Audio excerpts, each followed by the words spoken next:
What are you doing? We need room to turn around.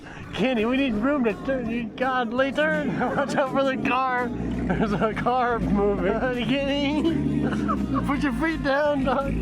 Put your foot down, dog. You about ran us into the thing.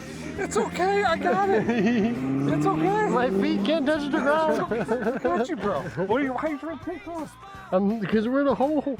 Because you can't steer. Oh, you can't steer. You don't know what steering is. How fast can we go, Kenny? Okay. Oh. All right, quit pedaling. Pedal. You want them? Don't. That's a dip. A dip we ain't ready to navigate. I'm off the pedals. It's all you, dog. All right, there we go. We're back on them. Boom. Oh my gosh, look at these things. They're so little. What are they going to be when they grow up? Halogens. So the cow like lines right up with the little snout. It looks good. I kind of want to just get a video of it, like you just see a snowbank, like a snow Just pile, like and blasting then out through. of nowhere, it just boom, snow goes everywhere, and then all four of us are in there, like the whole wingman, good morning mechanic. Or hear me out.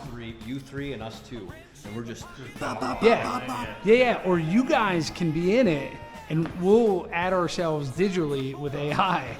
And then so when you and then blast your through, reaction would be like a half a second off, like. you know what? It's actually a good idea here. Let's see if we can do this.